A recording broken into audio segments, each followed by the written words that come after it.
¿Alguna vez te has preguntado cómo enfrentar el dolor y el perdón en su forma más extrema? En este video exploraremos las palabras y acciones de Jesús en la cruz, revelando enseñanzas de compasión, entrega y esperanza. En breve te revelaremos un detalle final que cambió el destino de un hombre condenado. La escena estaba cubierta por tinieblas profundas.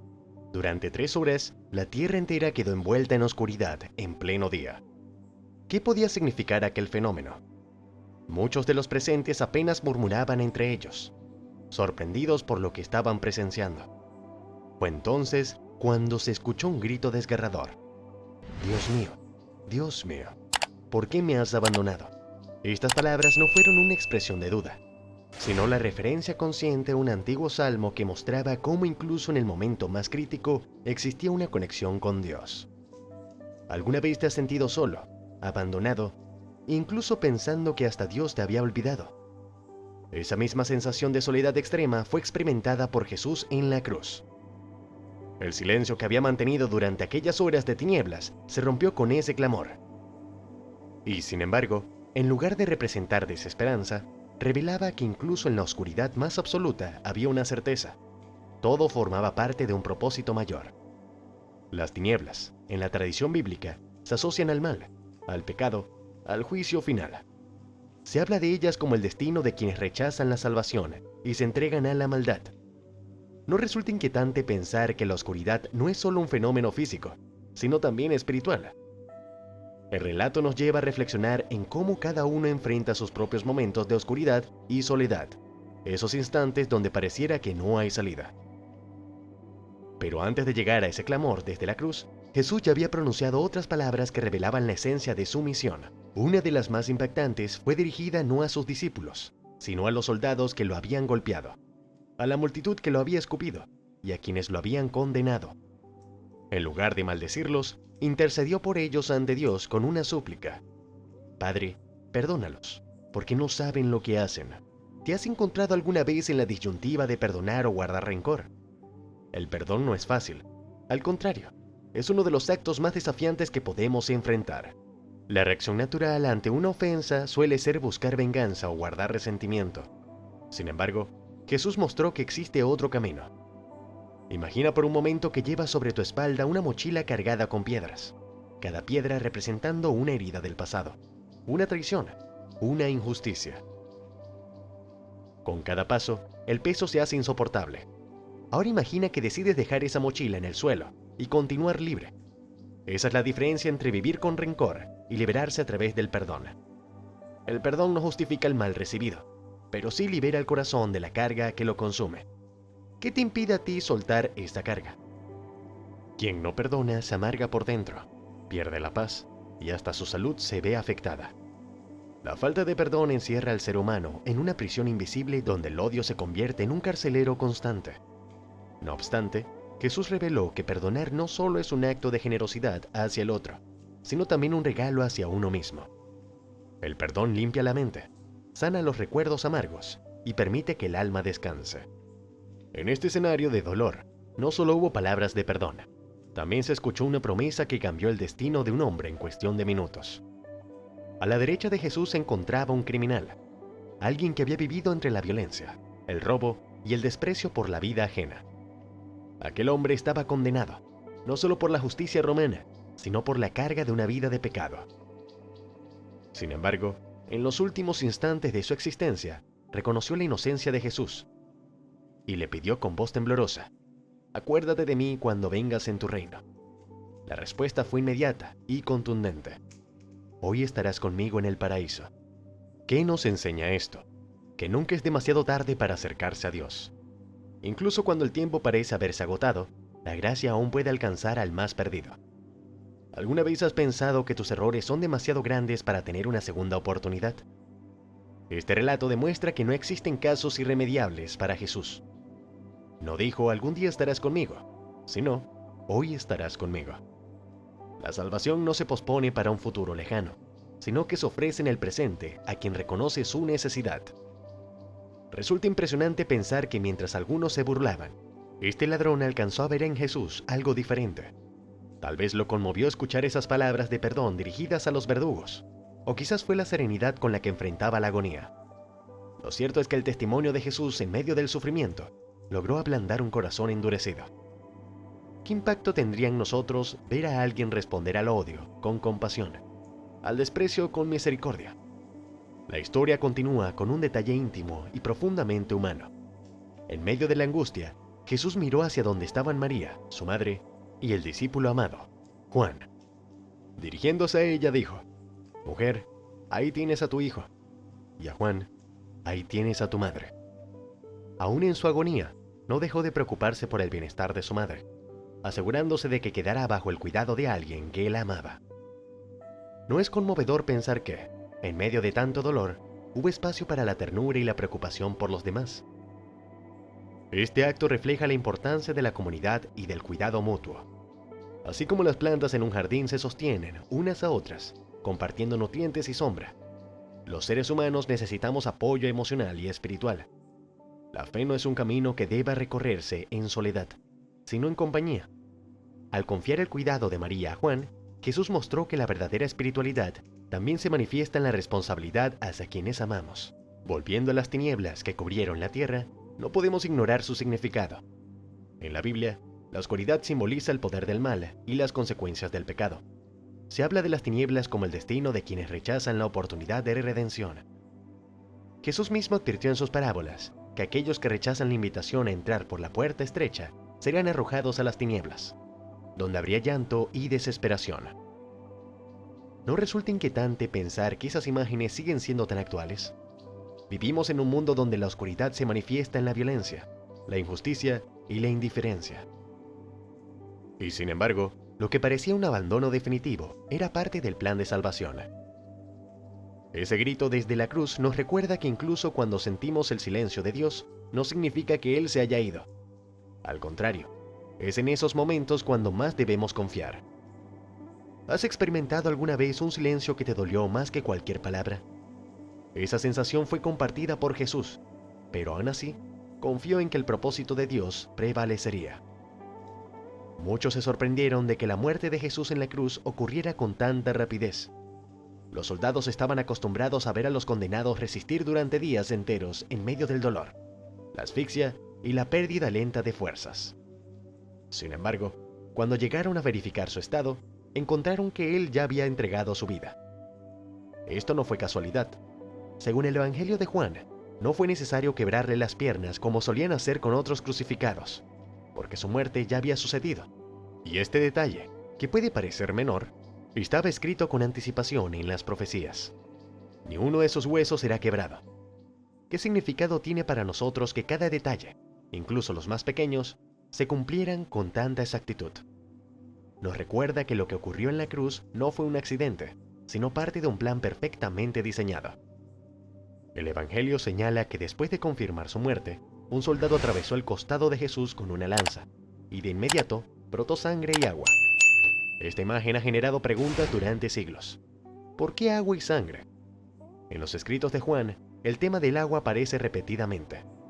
En el milagro de Caná, en la conversación con la samaritana, en el estanque de Betesda, en la fiesta de los tabernáculos, y hasta en el lavatorio de los pies. El agua no es solo un elemento físico, es un símbolo que conecta con la vida eterna. Por eso, cuando en la cruz surge agua de su costado, se reafirma la idea de que Él es la fuente de la verdadera vida. ¿No resulta impactante pensar que hasta en su último instante, el mensaje central seguía siendo ofrecer vida en abundancia? Si observamos el desarrollo de los acontecimientos, encontramos que sus últimas palabras revelan no solo dolor, sino también propósito y esperanza. Una de ellas fue: «Tengo sed». A simple vista podría interpretarse como una reacción natural al sufrimiento físico. Después de horas de agonía, desangrado, deshidratado y expuesto al calor, la sed debía ser insoportable. Sin embargo, este detalle también había sido anunciado siglos antes en los Salmos. «En mi sed me dieron a beber vinagre». Y eso fue exactamente lo que sucedió cuando un soldado acercó una esponja empapada en vinagre a sus labios. Ese gesto cruel, que parecía insignificante, estaba cargado de significado profético. Pero hay algo más profundo. En el Evangelio de Juan, Jesús se presenta varias veces como la fuente del agua viva. A la mujer samaritana le dijo: el que beba del agua que yo le daré, no tendrá sed jamás. Entonces, ¿cómo entender que quien ofrecía agua viva pidiera agua al final de su vida? Aquí surge una reflexión poderosa. Él asumió plenamente nuestra humanidad. Experimentó cansancio, dolor, hambre y sed como cualquiera de nosotros. Y en esa sed no solo vemos debilidad, sino una invitación a reconocer que en nuestra propia sed interior solo Él puede saciarnos. ¿Alguna vez has sentido ese vacío, esa búsqueda de algo que nada parece llenar? Precisamente ahí conecta esta palabra con nuestra experiencia. Otra declaración impactante fue consumado es. No fue un lamento ni una frase de resignación, sino un grito de victoria. Significaba que la misión estaba cumplida, que nada quedaba pendiente. En el idioma original, esa expresión era utilizada en el ámbito legal y comercial para señalar que una deuda había sido pagada en su totalidad. Así, en la cruz, Jesús anunciaba que todo lo necesario para la redención estaba completado. ¿Qué implica esto para nosotros? Que no hay nada que podamos añadir con nuestras obras o esfuerzos, porque la salvación no se gana, se recibe como un regalo. Esa palabra resume siglos de promesas, profecías y expectativas cumplidas en un solo acto. En ese mismo contexto aparece la última frase. Padre, en tus manos encomiendo mi espíritu. Es un momento de entrega absoluta. Lejos de mostrar derrota, refleja confianza plena. Estas palabras provenían de un salmo que las familias judías enseñaban a sus hijos para recitarlas antes de dormir. Jesús las tomó en sus labios en medio del sufrimiento más extremo y las transformó en una proclamación de fe. Si lo analizamos, se trata de un acto que nos muestra cómo enfrentar la vida y la muerte, no desde la desesperación, sino desde la confianza en que todo está en manos de Dios.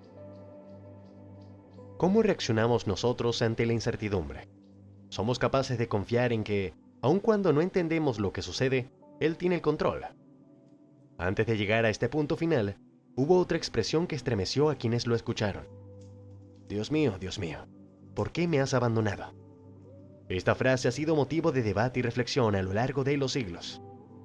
Algunos la interpretan como un grito de angustia absoluta, otros como la cita consciente de un salmo que inicia con esas palabras, pero que termina en victoria y confianza.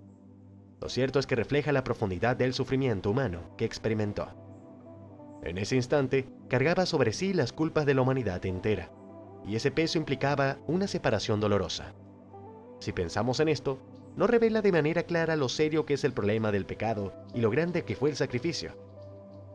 La narración de la crucifixión también muestra cómo, incluso en medio de la agonía, Jesús pensó en los demás. Al ver a su madre junto a Juan, el discípulo amado pronunció: Mujer, ahí tienes a tu hijo. Hijo, ahí tienes a tu madre. Este acto refleja cuidado y responsabilidad.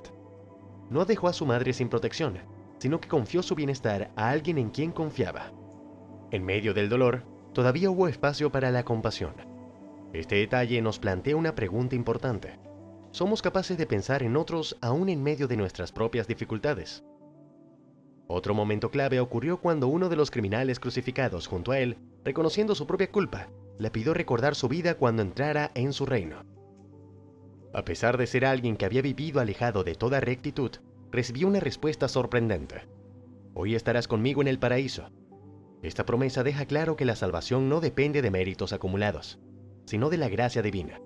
Incluso en el último instante, alguien sin nada que ofrecer fue recibido con los brazos abiertos. ¿Qué nos enseña esto?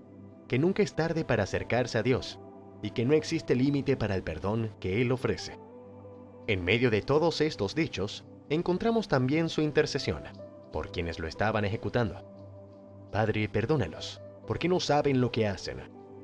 Lejos de lanzar maldiciones o palabras de odio, expresó compasión. Incluso justificó la ignorancia de quienes lo crucificaban. ¿Qué impacto tendría en nuestras relaciones si aplicáramos este nivel de perdón? ¿A cuántas personas necesitamos liberar de la carga del rencor que llevamos en el corazón? Esta palabra no solo refleja quién era Él, sino que nos reta directamente a nosotros. Cada uno de estos momentos nos conduce a una conclusión inevitable. La cruz no fue un episodio más de la historia, sino el eje central de la fe cristiana. Allí se cumplió la justicia divina, se derrotó el poder del mal y se abrió el camino de salvación. El sacrificio no puede entenderse solo como un acto de dolor, sino como una muestra de amor absoluto. No se trató de un líder religioso enfrentando su destino, sino del cumplimiento de un plan eterno diseñado para rescatar a la humanidad. El apóstol Pablo lo resumió de manera contundente al escribir: «Ya no vivo yo, sino que Cristo vive en mí». La cruz no es solo un recuerdo de lo que sucedió hace 2000 años, sino un llamado a vivir hoy bajo esa realidad. No es un símbolo estático, es una invitación constante a replantear nuestras prioridades, a renunciar al egoísmo y a vivir en gratitud. Ahora bien, el detalle que muchos olvidan es que la crucifixión no fue solo un acto de violencia romana, sino también un proceso cargado de simbolismo espiritual. Desde las profecías en los Salmos hasta los ritos del antiguo Israel, todo apuntaba hacia ese momento. Por eso, cuando analizamos cada palabra, cada gesto y cada circunstancia, encontramos que nada fue casual. ¿No genera esto confianza en que incluso en los momentos donde todo parece fuera de control, existe un propósito mayor que quizá no alcanzamos a ver?